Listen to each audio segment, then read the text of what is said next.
Hello. Okay. तो BA first year के सभी स्टूडेंट्स को, हिंदी के सभी स्टूडेंट्स को बता दूं मैं कि हमारी बुक का नाम है गुंजन। और गुंजन में हम शुरू कर रहे हैं, अभी ऐसे थोड़ा सा शुरू कर सकते हैं। वैसे पहले हम गद्य से शुरू करते हैं, पर इस बार पद्य से शुरू कर रहे हैं हम, क्योंकि ये थोड़े से कठिन रहते हैं। तो पद्य में हम शुरू कर रहे हैं साखी से। ओके। तो कबीर जी की ये साखियाँ हैं, दोहे जैसी रहती हैं, लेकिन इनकी साखियाँ बोली जाती हैं इनको। और कबीर हिंदी साहित्य के बहुत बड़े विद्वान हैं, बहुत बड़े सामाजिक संत, समाज सुधारक और क्रांतिदर्शी कवि थे। ये इसमें लिखा हुआ है, देखिए इसमें। कबीर का जन्म संवत 1455 के आसपास माना जाता है, और उनके संबंध में यह लाइन प्रसिद्ध है, ये युक्ति प्रसिद्ध है कि 1455 साल गए, चंद्रबार एक ठाठ गए। ओके, ये लाइन याद रखिएगा आप, क्योंकि एमसीक्यू के लिए ये लाइन आपके लिए इम्पोर्टेंट रहेगी। किंवदंती के अनुसार कबीर का जन्म काशी में हुआ था। इसको अंडरलाइन करिए कि कबीर का जन्म कहाँ हुआ था। फिर नीमा नीरू नामक जुलाहा दंपत्ति को नवजात शिशु के रूप में लहर तारा नदी के किनारे मिले थे। अब ये पूरी लाइन अंडरलाइन करनी है कि नीमा नीरू नामक जुलाहा थे, उनके माँ बाप का नाम क्या था, नीमा और नीरू जुलाहा। और कौन सी नदी के किनारे उनको वो मिले थे, तो लहर तारा नदी के किनारे मिले थे। तो ये चीज़ आप इसको अंडरलाइन कर लीजिए। उनके गुरु का नाम क्या था, रामानंद, इसको पॉइंट आउट करिए। और 1775 ईस्वी में उनका देहावसान हुआ था, इसको भी करिए। कबीर पढ़े लिखे नहीं थे, बिल्कुल उनको पढ़ना लिखना नहीं आता, तो उन्होंने स्वयं कहा है कि मसीह कागज़ छुयो नहीं, कलम नहीं गयो, कलम गयो नहीं हाथ। कभी उन्होंने कागज़ कलम को हाथ नहीं लगाया, कभी उन्होंने कागज़ कलम नहीं लिया, कागज़ कलम को उन्होंने छुआ नहीं। लेकिन उसके बावजूद भी उन्होंने इतने सारे दोहे, इतनी सारी रचनाएं लिख डाली। ये उन्होंने नहीं लिखी है, उन्होंने बोली है। और उसके बाद में कई बार आपने देखा होगा कि मन के भाव आते, कितनी बार दिमाग में रचनाएं बनती है, आप बोलते भी हो, लेकिन फिर वो चली जाती इधर उधर, जब तक उसको आप लिखो नहीं। कबीर जी ने भी कुछ रचनाएं नहीं लिखी थी, बस वो बोलते जाते थे। जो भी जिस समय जो भाव मन में आया वो उन्होंने बोला, और बाद में वो जनमानस तक पहुँच गया। पता चलता था कि ये किसने लिखा है। बहुत सारे अभी भी देखिएगा आप, गाँवों वगैरह में या कहीं ऐसी जगह पे, चौपालों में, गाँव में बहुत सारे लोग ऐसे ही बहुत सारी बातें बोलते रहते हैं, और वो उनके मुंह से निकलती है, बाकी के लोग उसको पकड़ते हैं, अपने आप में बोलते हैं, और रचना या कोई भी चीज़ है वो मशहूर हो जाती है। तो ऐसे ही कबीर जी के भी जो दोहे थे, साखियाँ थी, वो ऐसे ही मशहूर हुई। वो इनकी जो सारी रचनाएँ थी वो बाद में बीजक के नाम से उनके शिष्यों द्वारा संकलित की गई। वो उन्होंने संकलन नहीं किया उसका, वो उनके शिष्यों द्वारा संकलन किया गया बीजक के नाम से। ये बीजक भी उसको अंडरलाइन करिएगा कि उनकी जो रचनाएं हैं वो किस ग्रंथ में आती हैं कबीर जी की, तो वो बीजक में आती है। अब उनकी भाषा में कई भाषा और बोलियों का पुट है, मतलब कोई उनकी एक भाषा नहीं है, उसमें हिंदी भी है, अवधी भी है, ब्रज भी है। सारी भाषाओं के पुट देखकर विद्वानों ने उसे सदुक्कड़ी या खिचड़ी भाषा कहा है। जब हम भी कहीं पर जाते हैं और एक ही भाषा में कई तरीके के शब्द मिक्स हो जाते हैं, तो उसे खिचड़ी भाषा बोला जाता है। अभी जो आजकल आपकी चल रही है ना, वो इंग्लिश, जिसमें 4 शब्द अंग्रेज़ी के बिना तो बात ही नहीं होती है। तो हमारी जो आजकल लैंग्वेज हो गई है, वो एक्चुअली में वो भी खिचड़ी भाषा ही है। तो कबीर जी की भाषा भी उस समय में ब्रज के भी शब्द थे, अवधी के भी शब्द थे, और हिंदी के भी शब्द थे, तो वो सब मिला के खिचड़ी भाषा हो गई है। बिल्कुल वैसे ही जैसे आजकल आप बोलते हो खिचड़ी भाषा।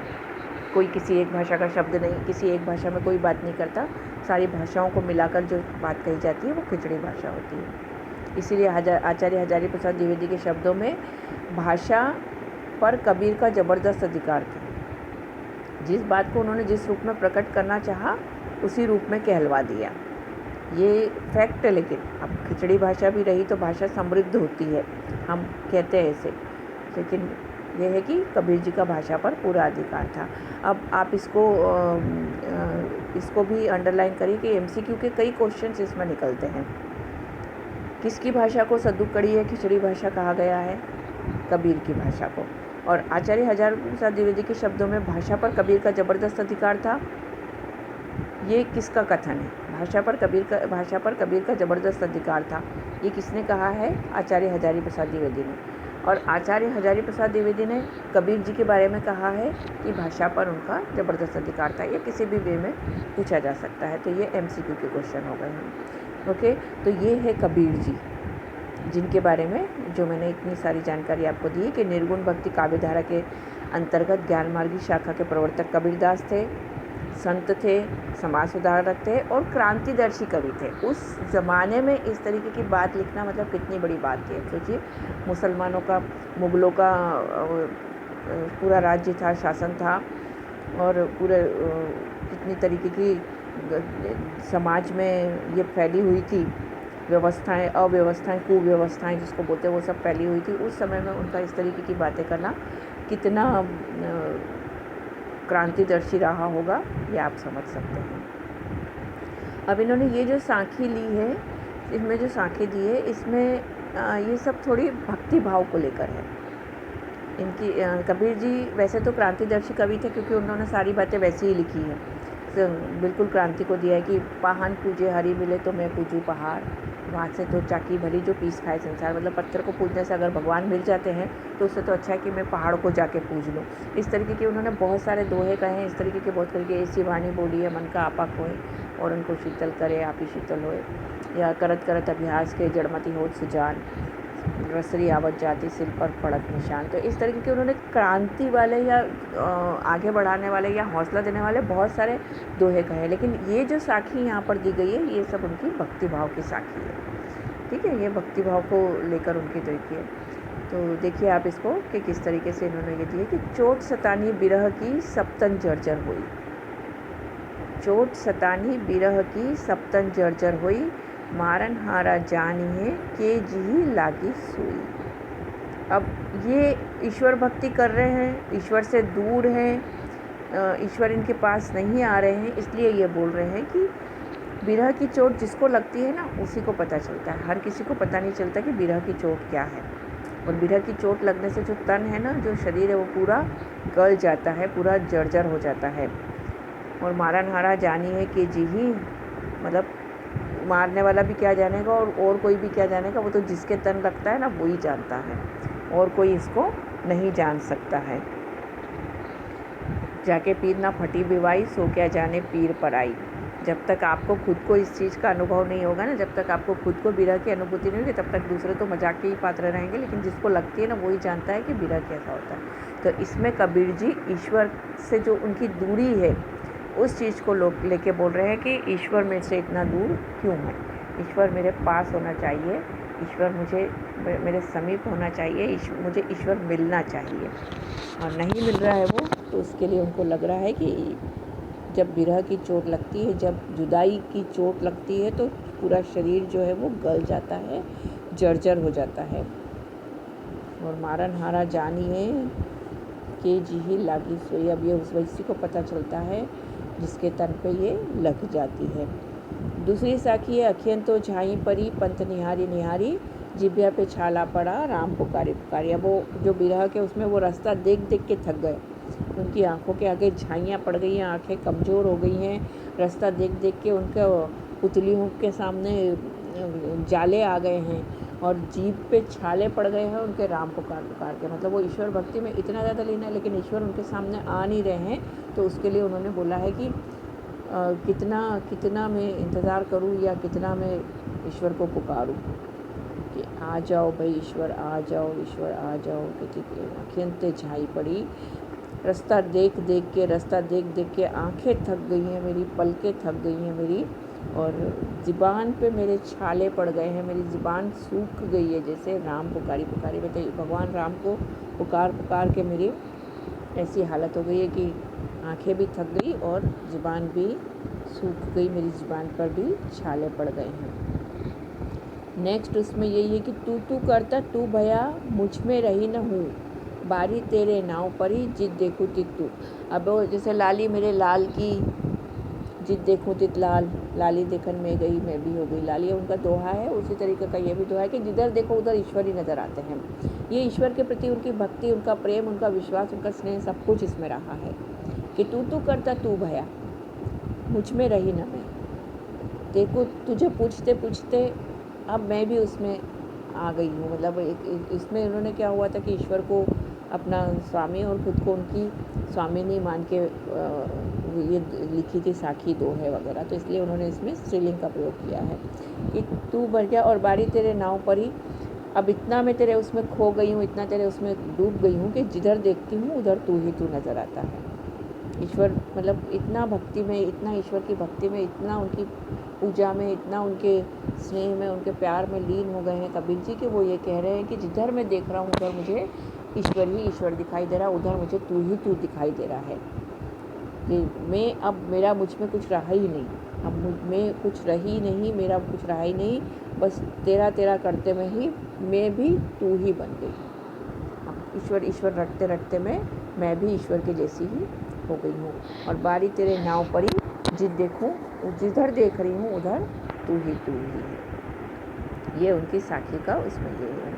संत न छाड़े संतई जो कोटिक मिले ही असंत, मलय भुयंगम बेड़ियो तव शीतलता न तचंत। ये भी बिल्कुल वैसा ही है उनके दोहे के उसमें देखिए, चंदन से भुजंग लिपटता है तब भी चंदन अपनी शीतलता नहीं छोड़ता है। तो आप जो अच्छे व्यक्ति रहेंगे, जो संत व्यक्ति रहेंगे या जिनके विचार अच्छे रहेंगे, वो व्यक्ति चाहे कितने भी बुरे व्यक्तियों की संगत में आ जाए, वो अपना अच्छापन या अच्छाई नहीं छोड़ेंगे। बुरे व्यक्ति के साथ मिलकर वो अपने ऐसा ना होगा कि अपनी अच्छाई छोड़कर बुरे ले लो।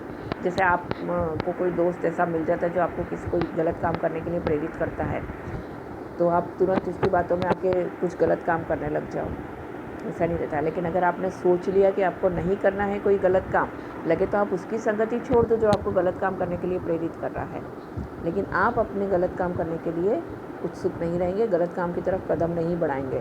तो ये बात उसमें रहती है कि जो अच्छे व्यक्ति रहते हैं वो किसी भी कोटि, किसको कितने भी ऐसे लोग मिले, असंत कितने भी लोग मिले, बुरे व्यक्ति कितने भी मिले, कितने ही करोड़ कोटि मिल जाए, मतलब कितने ही हज़ारों लाखों लोग ऐसे मिले, लेकिन फिर भी वो अपनी अच्छाई नहीं छोड़ते हैं। तो ऐसे ही जो अच्छे व्यक्ति रहते हैं उनको चाहे कितने भी बुरे लोग मिल जाए, चाहे कितने भी बुरे मार्ग पर चलने के लिए बोले उनको, लेकिन वो नहीं चलते हैं। तो ये इस करके कि आप अपनी अच्छाई को किसी भी स्थिति में नहीं छोड़ना चाहिए। उसी तरीके से जैसे चंदन के पेड़ पे भुजंग लिपटा रहता है, काला कोबरा विषधर चंदन के पेड़ पर लिपटे रहते हैं, ऐसे विषधर सांप, लेकिन उसके बावजूद भी चंदन अपनी शीतलता छोड़ता है क्या? नहीं, वो अपनी शीतलता बना के रखता है। वो अपनी खुशबू, अपनी शीतलता, अपनी जो उसके जो गुण हैं वो बरकरार रहते हैं। ऐसा नहीं कि उसने चंदन पर विष छोड़ दिया तो वो चंदन भी विषधर हो गया, या चंदन के ऊपर भी विष पड़ गया, या वो जहरीला हो गया। नहीं, चंदन के ऊपर चाहे कितने भी भुजंग लिपटे रहे, लेकिन वो अपनी शीतलता, अपनी अच्छाई, अपनी खुशबू, अपनी वो जो भी कुछ है वो नहीं छोड़ता है। वो अपनी महक बराबर बरकरार रखता है, चाहे कितना भी उसको उसके ऊपर बुरी चीज़ों का प्रभाव पड़ना पड़े। और ऐसा काई ना मिले राम भक्ति का मीत, तन मन सौंपे मृग ज्यों सुने बधिक का गीत। अब ये तो कबीर जी तो खूब भक्ति में लीन है, वो तो ईश्वर के प्रति पूरी तरह से डूब गए हैं, वो पूरी तरह अपनी भक्ति में लीन हो गए हैं। लेकिन उनका बोलना है कि मुझे अभी तक राम भक्ति का ऐसा कोई मीत नहीं मिला है जो इतना ज़्यादा राम भक्ति कर रहा हो, इस तरीके से वो राम भक्ति में डूबा हुआ हो, राम भक्ति कर रहा हो, जैसा बधिक मतलब शिकारी, जैसे शिकारी के गीत को सुनकर मुग्ध हो जाते हैं हिरण, और अपना मतलब सुध-बुध खोकर अपना तन मन जैसे उनको सौंप देते हैं। शिकारी हिरणों को बुलाने के लिए या हिरणों को जाल में बांधने के लिए ऐसे गीत सुनाते हैं कि वो अपनी सुध-बुध खो के बिल्कुल अपने आप को उनको सौंप देते हैं। तो कबीर जी कह रहे हैं कि मुझे अभी तक ऐसा कोई राम भक्ति वाला मीत नहीं मिला जो अपना पूरा तन मन सौंप कर राम भक्ति में पूरी तरह लीन हो जाए। क्योंकि जब तक आप पूरी तरह से उसमें डूब नहीं जाओगे, उस तरह भक्ति में लीन नहीं हो जाओगे, तब तक आपको ईश्वर प्राप्ति संभव नहीं है। हमारा मन क्या रहता है, हम पूजा तो ईश्वर की करते हैं, लेकिन हमारा मन इधर उधर भटकता रहता है। आप खुद देखिए, कितनी बार आप सुबह जब पूजा करने बैठते होंगे तो कितना मन से कितनी देर के लिए आप मेडिटेशन कर पाते होंगे ईश्वर भक्ति के लिए भी, बिल्कुल भी नहीं, क्योंकि थोड़ी सी देर में तो मन तो इधर उधर बहता था। और जो मोबाइल पास में पड़ा हुआ है और जैसे ही उसकी व्हाट्सएप टोन बजी, आपका ध्यान तुरंत वहीं जाता है, अरे देखना जरा मैसेज क्या आया होगा, किसका आया होगा, और पूजा से पूरा ध्यान हट जाता है। तो अभी तक के कबीर जी का कहना ये उस समय की बात है, ये अभी की बात है, उसमें करते, लेकिन उस समय में भी कुछ और होगा। कितनी बार ऐसे घर में जब आपकी दादी वगैरह या कोई भी ऐसे पूजा पाठ करती है, कुछ भी करती, तो ध्यान तो हाथ तो माला में रहते हैं, माला फेरती रहती हैं, लेकिन अरे देखना इधर ये कुछ पड़ा हुआ है, इसको उठाओ, अरे देखो कोई आया है क्या, अरे देखो दूध आया है, दूध ले लो, अरे देखो ये आया वो है, पूरा ध्यान इधर उधर लगा रहता है। तो इस तरीके से भक्ति नहीं होती ईश्वर की, मेडिटेशन या जो भी कुछ बोलो इस तरीके से नहीं होता। उस समय में आपको पूरा अपने आप को छोड़ के पूरा ईश्वर भक्ति में या ईश्वर के उसमें लीन हो जाना पड़ता है, बिल्कुल अपने मन से अपने अंतरात्मा को, अपने ईश्वर को, भगवान को सौंप देना पड़ता है। तो कबीर जी कह रहे हैं कि मुझे अभी तक राम भक्ति का ऐसा कोई मीत नहीं मिला है। उस तरीके से जैसे शिकारी का गीत सुनकर तन मन बिल्कुल बेसुध होकर, बिल्कुल तन्मय होकर, बिल्कुल लीन होकर अपने आप को बधिक को, शिकारी को सौंप देता है। तो कबीर जी का ये बोलना है कि मुझे आज दिन तक राम भक्ति का ऐसा कोई गीत, ऐसा कोई मीत नहीं मिला है। तो इस तरीके से ये अपने आज कबीर की साखियाँ अपन ने पढ़ी हैं। अब इसके बाद के जो साखी हैं वो मैं आपको कल बताऊंगी। आज आप इसको सुनिए, इसको देखिए, और जो चीज़ समझ में नहीं आए वो मुझे दोबारा से पूछिए। ओके, तो आप वापस से इसको कर सकते। कोई शब्द ऐसा आपको समझ में नहीं आया हो, किसी चीज़ का अर्थ लेना है, तो वो मुझे आप बराबर बता सकते हैं। ठीक है, तो चलिए, ओके, कल मिलते हैं।